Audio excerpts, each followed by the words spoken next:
Welcome to the Peace Talk, this time with Soumita Basu. Soumita Basu is an associate professor in international relations at the South Asian University in New Delhi, India. She published many scientific articles and books, such as Woman, Peace and Security, a critical cartography published last year in the Routledge Handbook of Feminist Peace Research. She was invited as a senior guest professor at the Institute of Political Science and Sociology at the University of Würzburg and received a research fellowship at the Faculty of Humanities at the University of the Free State in South Africa. Dear Soumita Basu, I'm very glad and honored that you followed my invitation for this interview. Thank you so much for the invitation. I'm looking forward to our conversation. First, let us start our peace talk with your personal academic journey. I'm very curious, and that's why I want to ask you the following questions. What did motivate you to study, and did you have any academic role models? Okay, so, well, talking about this feels a little bit self-indulgent, but thank you for being interested. So I started off as a journalism student and then decided to pursue a master's in international relations because I wanted to be a foreign correspondent. But during my master's, I just found myself getting increasingly interested in IR as a discipline. And in particular, reading this paper, Reflections of a Fallen Realist by Ken Booth, and Bananas, Beaches and Bases, the very popular book by Cynthia Enloe. Those pieces really made me think of international politics very differently. And I must say, since then, I've had a chance to meet both of them, especially Ken, who was at Aberystwyth, where I did my PhD. And I was delighted that they're also very nice and generous individuals, so certainly inspired by them. When I supervise my research students, I try to emulate my own PhD supervisors, Mary-Preen Smith and Jenny Mathers, who were thoughtful and incredibly patient. More generally, just a lot to learn from colleagues in the feminist IR community who practice what they write about. And one more name just really stands out for me, and that's kind of closer home, Dr. Meenakshi Gopinath, who's the founder director of Women and Security, Conflict Management and Peace, or WISCOMP. This is an organization that I worked with before starting my PhD. And her depth of knowledge and work ethic, that's always been inspiring. I learned from my students as well, and I can just, go on forever because learning is so exciting. So I'll just kind of stop there. Yeah, that's a nice approach. Yeah, and that's a good way of thinking, that you never stop learning and you can always learn. Yeah, it's not a one-way street, so to speak. Yeah, that's great. Yeah, that's a great approach. How do you become interested in the fields of critical security studies and feminist international relations? So, well, international security was always a favorite subject, and it was my favorite course during my master's, and this was taught by Eric Herring and Crystal. And I learned about critical security studies from him. I mentioned just now that I wanted to be a foreign correspondent, and specifically I was drawn to war reporting because it seemed so adventurous. But then CSS really transformed the way I thought about wars. It brought to light the darker side of national security discourses, and it helped me to see networks of power that I hadn't quite seen being tied together. And in addition, their attention to emancipatory politics, with all the criticism notwithstanding, was also very appealing because I was and still am very interested in exploring the transformative potential of academic work. Now, feminist IR, I confess I came to it a little later. I mean, I've always been a feminist, I think, but I did not really relate it to the discipline of international relations. In fact, I don't think I actually opted for any courses on gender during my studies, but I did learn about feminist IR, of course. And then when I was working with WISCOMP, the organization that I mentioned earlier, it all sort of began to make sense. So in the kind of work that we did, there was a grassroots peace building initiative in Kashmir. a conflict transformation workshop, a series of conflict transformation workshops that brought together young people from India and Pakistan. And through these projects, I really began to see that gender was crucial. And well, I mean, it could be more or less important depending on the context, but I just realized that it is always there. And both Feminist IIR and CSS have really shaped my approach to studying international relations, which I believe is apparent. That's why you asked me about it. And it's always there, whether I make direct references to it or not. So, for example, in my work on gender and the Security Council, I may not refer to CSS, or in some work on South Asian security, gender may not be at the forefront, but these ideas that I've got from these theories, they have really stayed with me. Thanks. Very interesting, yes.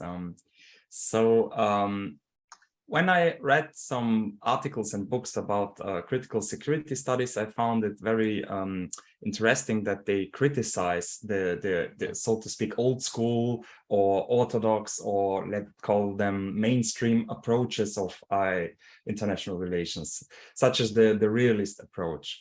So in this sense, my question is, what is the critical part of critical security studies? Or let me put it in a different way. In what sense does this approach criticize these old school mainstream security approaches? Right. Well, I'll just go with the categories that are used in the literature itself, which is, well, traditionally, well, I shouldn't use the word tradition here because we are comparing tradition and critical security studies here, but in the earliest phase in the 1990s, critical security studies with a small c, which wasn't necessarily related to Frankfurt School, that really talked about both broadening and deepening, right? So deepening in terms of having reference of security that were not just the state. So going up and down the ladder, really, from the international to the individual. And then in terms of the themes that we're interested in, so and human security is a very good example of this, that we were not just talking about state security, national security, but also health security, food security, and so on. So certainly that was the new aspect that critical security studies brought in. In addition, critical security studies with a capital C, which did attach itself to, which drew a lot from Frankfurt School, they then also added to it the dimension of emancipatory politics and really relating security to emancipation and expanding the understanding of what security can be. So I suppose broadly, this is how we can think of the critique that critical security studies has in relation to traditional security, which tends to be a lot about status quo. And I mean, what attracted me to CSS was also that it was talking about transformative politics, and that's why I was interested in it. Yeah. In your article from 2017, which you published together with Monica Bartwal-Datta, you differentiate between state security and human security perspectives. What are the main issues and characteristics of this human security perspective? So what should elites take into consideration when they construct their national security policies? What are the main topics or characteristics? I mean, it is really quite context specific, but I mean, of course, one can refer to the paper itself, but I would say just being more representative, that you're not only talking about this section, one section of the population or some abstract idea of national security, but instead are considering what the diverse communities within the country think of in terms of security. And there, I mean, in our paper, in the paper with Monica, we talk about food security and how food security can be differently conceptualized. So it's not just about having necessary reserves of food grains, but it is also about being able to actually make it available to people. And then there are scholars who have also done ethnographic work with communities, and where they've been really able to highlight how there can be a distance between what the communities think of in terms of their security and what is described as national security. So in policy making, that is what we need to consider, like how security is being conceived. And, you know, the good old also guns versus butter argument that if you're going to spend a lot of money buying weapons, then you have that much less for other kinds of issues. So really consider the political economy of these decisions as well. This is not to say that defense matters do not require attention, but we need to have a more holistic understanding of security. Yeah, sounds very interesting and yeah, emancipative also. Because there are also, we know that problems from climate change and food security you mentioned, and many other topics that are important to local communities and so on and so forth. So it's understandable that it's important. Yeah. I also saw that there in this field of critical security studies, there are also a bunch of subfields or a range of theories included. Many scholars work with feminist approaches, neo-Gramscian approaches, post-structuralist, post-colonial approaches, Marxist, queer theorist approaches. So it's a wide range.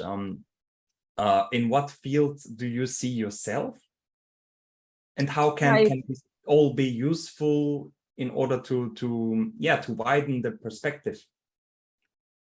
Right. I mean, I'm pretty eclectic. I read everything that looks interesting, and also articles that I don't agree with, because that also, you know, helps, of course, build our own perspectives and learn new things. But more to be more kind of specific, I suppose I've drawn a lot on. I started off more with kind of Gramscian perspectives and feminist perspectives. And increasingly have come to realize the importance of post-colonial perspectives. So, you know, if I was to kind of tick some boxes, those would be it, but really a whole bunch, anything that looks interesting and useful. Yeah. And then I saw that the main components, if I remember correctly, and if I understand it correctly, critical security studies, for example, reject the mainstream approach to security insofar that they criticize the theory of realism, for example, and the notion of the state, for example. That also they also try to deconstruct the national security state approaches, and for example also this liberal peace building approach that you have to build a liberal state, and then you have to implement capitalist markets, free markets, and then you will have peace. And and then, if I remember correctly, critical security studies tries to deconstruct this narrative or this intellectual approach. Yeah, there are different elements to this. One, of course, is the critique of state itself, and that relates to something I said earlier, that this notion that national security is equal to people's security, I mean, that is something that has been challenged. In addition to that, what you described as liberal peace building, that, of course, has also been criticized by critical IR scholars who have studied peacekeeping, which is, you know, it's also this issue of one size fits all, that all we need to do is hold elections and tie the local economy to the market economy, and, you know, we can then wash our hands off that particular conflict area. And we know from experience that that's not the case, and that, you know, in some cases this might actually make certain conflicts conflict areas that are trying to move towards peace, you know, it makes the situation more difficult, the people more insecure. So yes, certainly CSS scholars have been critical of this. Yeah. Let's move on to the next field, which is of course connected. Let's talk about the feminist approaches. So how can we describe the gendered dimension of the, for example, United Nations Security Council? You published an article on this topic. So yeah, let's discuss this topic. Well, so I should say that this is something that I've been focusing on quite a bit over the last few years. So I'm afraid the answer might end up being quite long. So feel free to stop me whenever, it gets to be a bit much. Most recently, I wrote this book chapter published by the Indian Council of World Affairs. This was just earlier this year in 2022. So in that chapter, I actually highlight 3 dimensions. So first is that we see the council itself as a gendered institution. And I'll highlight 2 aspects of this. One, there's just that its understanding of peace and security, which is, of course, the primary mandate of the Security Council is the maintenance of international peace and security. And we know that particularly since the 1990s, what this means has evolved.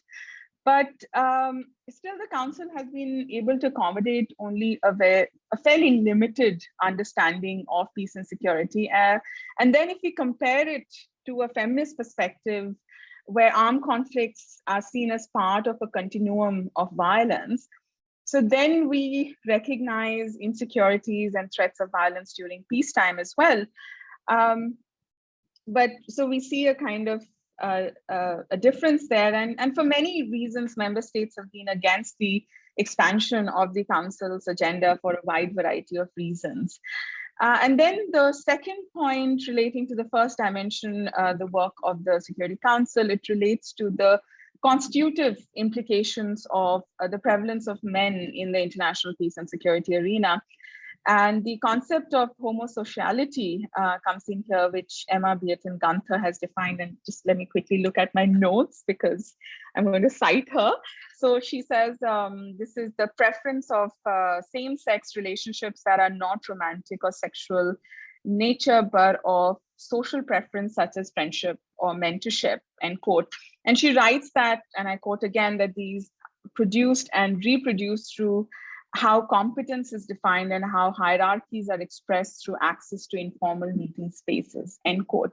So this basically leads to, she says, continued overrepresentation of men in formal peace processes and senior tiers of the UN. And we can see how that applies to the Security Council as well. So this first point is kind of illustrative of the ways in which both the understanding of the threats to be dealt with and the efforts to find a solution at the Security Council are gendered. And of course, as feminist scholars have noted, such gendered forces are also already racialized as well. The second dimension that I would like to highlight, that refers to the Council's work on women and gender, most famously through the resolutions on women and peace and security. These resolutions, along with related policy architecture, are collectively referred to as the WPS agenda. And while there's sort of reams of debate on the merits and successes of the agenda, and there's a chance that we might discuss it as well, the point remains that gender is now discussed fairly regularly at the Council, which was not the case prior to 2000 when the first of these resolutions was adopted. And then the third and final dimension with regard to the UN Security Council refers to the perspectives of the Council member states. And in recent years, as you would know, there's been some interest in feminist foreign policy. Some states like Sweden, Canada, Mexico, among others, have formally adopted some version of this, and others are sort of looking into it. So considering that member states are so central to the work of the Security Council, the fact that it is coming up in the foreign policy agenda of the states is then going to have an impact on their positions at the Council. So that is another dimension that we should consider, and I'll just leave it at that. Yeah, perfect.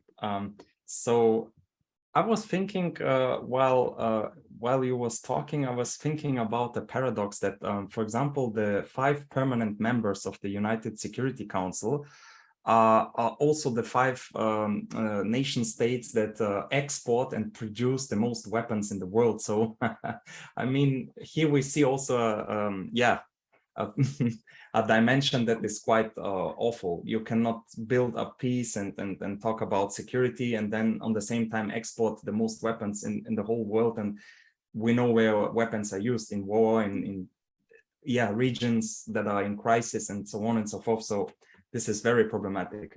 Yeah, absolutely. And, certainly the Western states on the Security Council, they have really taken a leadership as far as the WPS agenda is concerned. But, when we then, have that on one side, and the fact that they're also some of the highest, the biggest arms exporters, it's like, yeah, you're selling weapons to the countries where you're also trying to bring about peace and security by talking about WPS. So I guess there is an element of hypocrisy of sorts that, that is quite prevalent in international politics more generally, I suppose. Yeah, and also when we saw the neoliberal politics of women, for example, elite women such as Hillary Clinton or Margaret Thatcher, for example, which implemented neoliberal anti-social politics, then the notion of women in politics and this narrative that, okay, we have to just put women in these places and then everything is fine. It's also a sort of naive way of thinking. So on both sides, we see arguments, if you understand me. So in my opinion, they have to emancipate and free and give more security, more freedom to the ordinary people. So it's not only putting an elite woman on the top of the state and then everything is fine. Would you criticize me or would you agree, or what's your stand on this? So there are a couple of points that I would differ with you on. So one is that I would not put Margaret Thatcher and Hillary Clinton on the same plane, because while of course they have both been leaders of, not leaders in one case, but have had important roles in foreign policies of their respective countries. I would say Hillary Clinton, to some extent, did still. In fact, this whole idea of feminist foreign policy is also related. The Hillary doctrine that is relates somewhat to feminist foreign policy as well. And yes, while there's much to criticize about U.S. foreign policy, I think. In Clinton's defense, one point that has stayed with me is that she, when she would visit, and this is in the book on the Hillary doctrine, that when she would visit conflict-affected areas, she would make sure that she was speaking to women from civil society, and that itself is very, very important. Just listening to the women and actually acknowledging and recognizing the work that is being done there. And which brings me to the second point of difference, which is that, I mean, one aspect of the women peace and security agenda is not just, it's not that, we will bring about changes that would make it possible for women to, join peace negotiations or join as peacekeepers. I mean, that is, of course, important, that promotion aspect, but it is also recognition. The fact that women are already there doing a lot of important work. And, when it comes to high-level decision-making, suddenly we don't see them anymore. So part of the agenda is to also recognize that that important work is already being done. But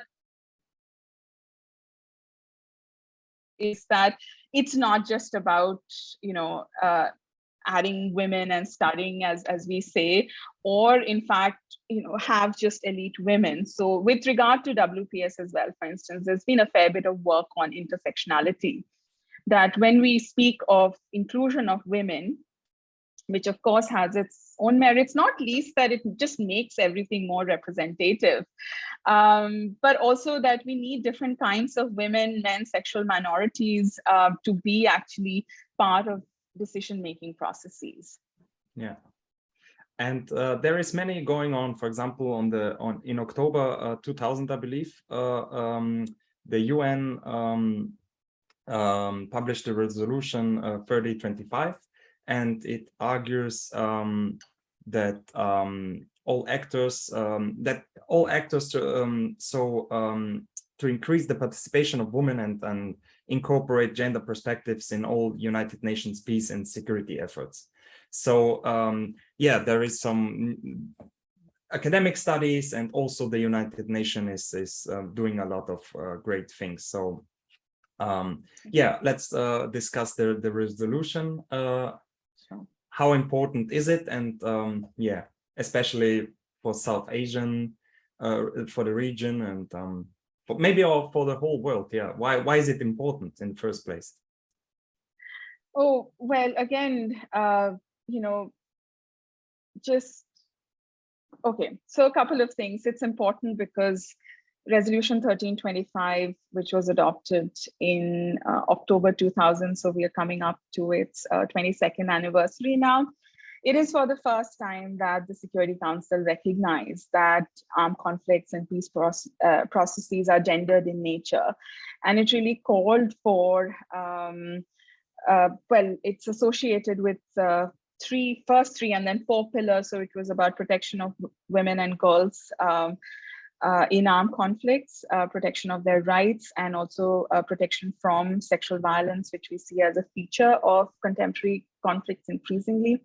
Second, acknowledging, recognizing, and promoting the participation of women, and not just women as proverbial peacemakers, but also as former combatants. So considering as refugees and you know, various ways in which women are present in conflict zones, and also prevention, so just about conflict prevention. And then later the pillar of relief and recovery was added, which was to say that, okay, in all relief and recovery processes that are undertaken, we need to take account of the gender dimension. So just the very fact that this is being discussed by the Security Council, the preeminent institution where matters of peace and security are discussed, was hugely important. It's not that, you know, certainly gender advocates knew about all of this, right? This is based on empirical evidence. This is based on decades of work, but that acknowledgement had not been there. So that was, you know, that's why it's called landmark, watershed, and, you know, various such things. And along with that, you know, it's good old materiality of it as well, that then you put in more resources, right? You have gender officers, you have certain amount earmarked for gender-related initiatives. Though, of course, I mean, then if we were to consider the record of, you know, how the implementation has happened, it's, you know, infamously under-resourced and so on, and there are issues with implementation, but just the adoption itself, I would say, was important. And then the subsequent 9 resolutions as well have brought in additional aspects to the WPS agenda. So that, and specifically with regard to South Asia, in South Asia, there are 3 national action plans for the implementation of the WPS agenda in Nepal, Afghanistan, and Bangladesh. Nepal was really the first in South Asia and second in all of Asia to have a national action plan. This was in 2011, and it also famously had a very participatory process that led to the writing of the national action plan. But as far as the relevance for the South Asian region is concerned, yes, normatively, it's hugely valuable. It's in practical terms, there are sort of mixed responses, including from the civil society, and that's absolutely key. We can kind of understand why states might be hostile to it, but I think it's more interesting to see why civil society may not be particularly interesting. And there we see that there are concerns about it being associated with the Security Council, which is of course seen as a militarized, undemocratic institution, or that there is an imposition of some sort of an international agenda which does not take into account the specific context of conflicts in the region, or that it could end up being a donor-driven agenda. So I would say normatively, it's quite useful, and some of the national action plans are very interesting. They're very innovative, but as we've seen in the case of Afghanistan, I would say, I think it might be safe to say that it wasn't particularly successful. It was also even though there was a lot of gender-related work done, unfortunately, it did not quite pan out as one might have hoped. And the concern is that it shouldn't be harmful to the ongoing feminist peace work that is being done in the region. So as with any policy, there are pros and cons to what the WPS agenda brings to specific regions and contexts. Yeah, I read one article of yours, but I can't remember and I don't find it. But if I remember correctly, you wrote that there are a lot of UN security forces to make peace and to stabilize the situation. For example, if I remember correctly, between Pakistan and India and so on and so forth. And there are a lot of peacekeeping actors around there in South Asia in general. Actually, no. I might have spoken about South Asian peacekeepers. So yes, there are a lot of South Asian peacekeepers in different parts of the world. But in fact, the mission, one of the oldest missions, which is the UNMOGIP for India and Pakistan, that is an observer mission. So it has a very, very limited agenda. And the UN missions in Nepal and Afghanistan were also political missions. So we haven't had a peace operation of that kind in South Asia. But South Asian peacekeepers, especially from Bangladesh, Pakistan, and India, have played a very important part in UN peacekeeping and are very well known for that as well. Yeah. Yeah. And we know that, for example, there are huge crises, not only in the Ukraine and on many different parts of the world. So let us be concrete. How can, for example, this approach can be used, for example, in Ukraine now, or is it more like preventing the war? When the war starts, it's maybe then you have a limited, your options are limited. Maybe it's more useful before the war started, or how can we use it concrete in a specific situation? I would say it's useful at every stage, right? I mean, even within the WPS agenda, there's conflict prevention is a very important aspect of it, and so. But we also know that UN overall has struggled with conflict prevention because there's usually so many emergencies to consider, and the pot of money is limited. So somehow conflict prevention does not end up getting as much attention as it should. Though then, of course, as scholars and practitioners say as well, this is also the case of when it's like dogs that don't bark. So if a conflict has been prevented, then we don't know that, in fact, that is a success.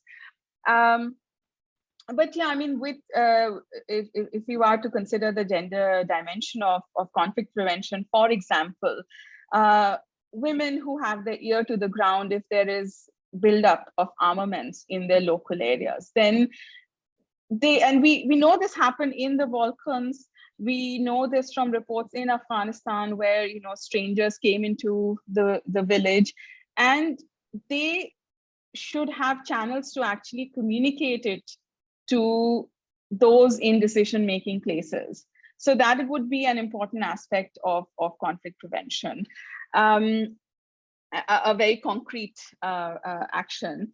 And then during the conflict itself, I mean, just, we're seeing this in conflicts across the world, certainly in Ukraine, but also if we consider the situation in Afghanistan, the relative position of women, girls, men and boys, transgender, I mean, they are made insecure in multiple ways. So just paying attention to what is going on, I think now we are able to see that civilians and indeed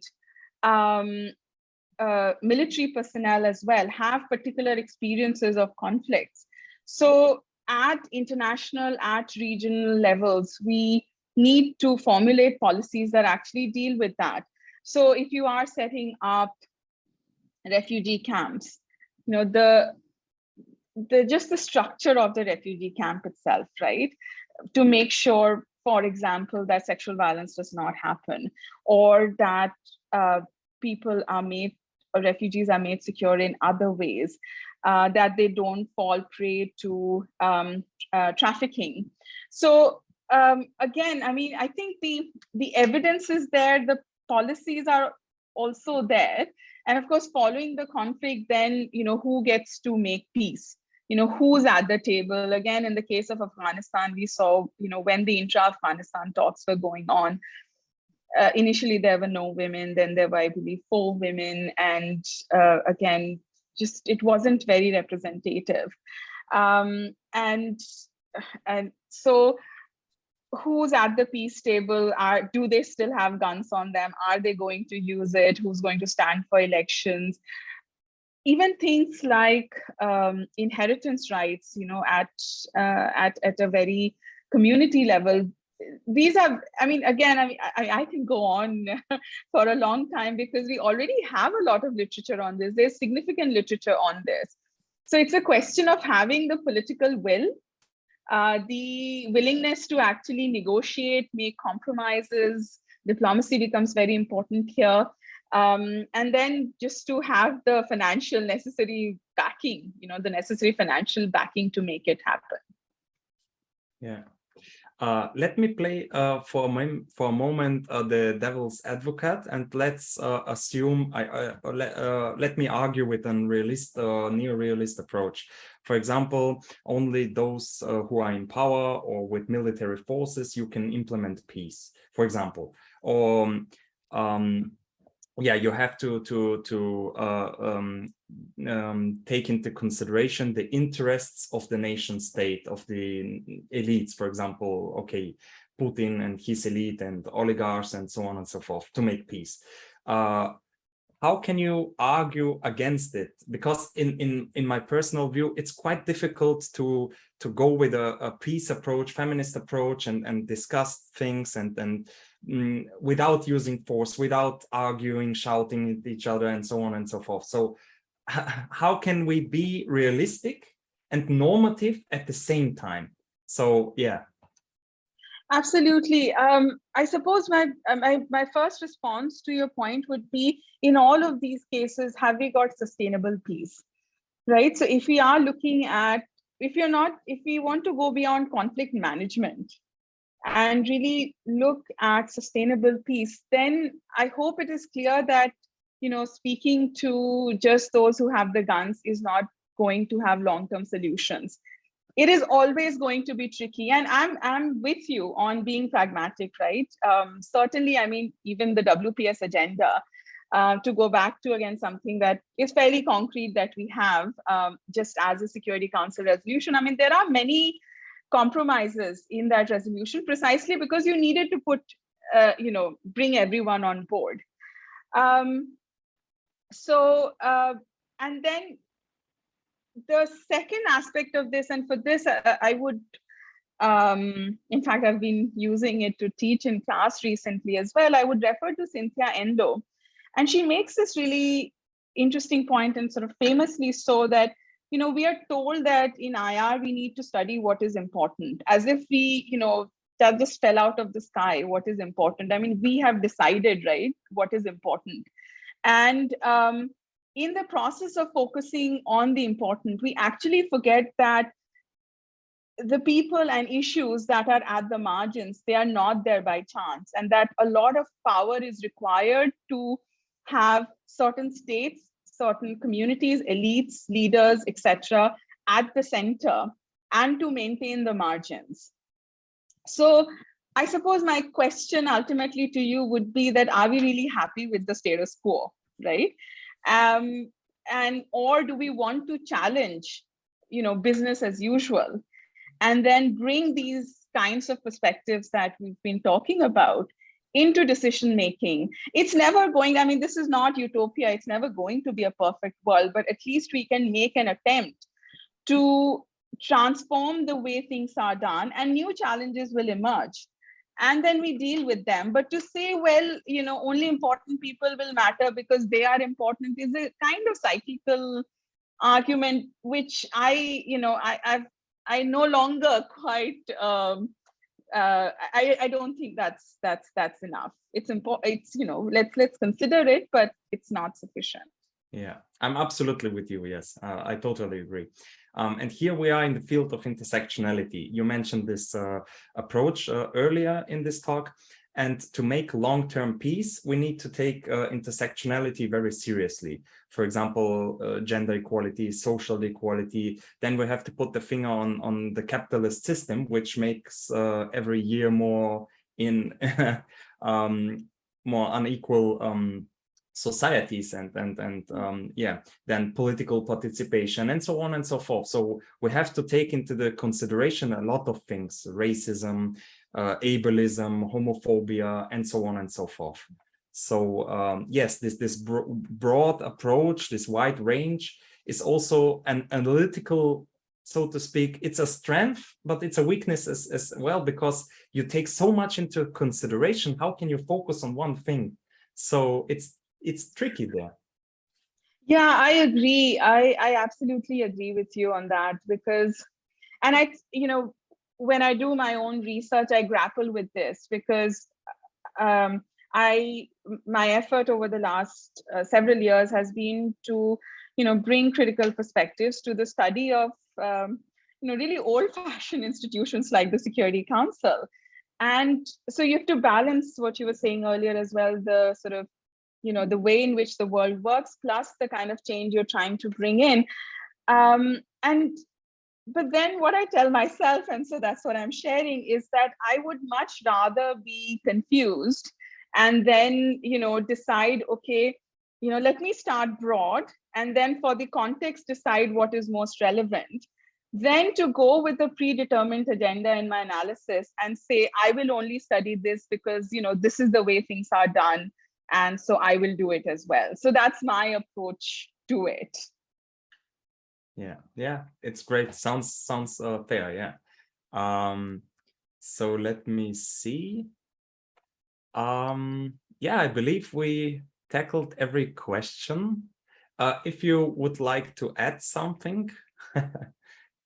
No, just thank you for inviting me to have this conversation. I've really enjoyed it. I thank you very much for your time, and yeah, I enjoyed it. I learned a lot from this talk and also from your papers, and I wish you the best. And yeah, I hope with scholars like you, the world will be more peaceful and just and equal. Thanks very much, Josef, and good luck with your work as well. Thank you.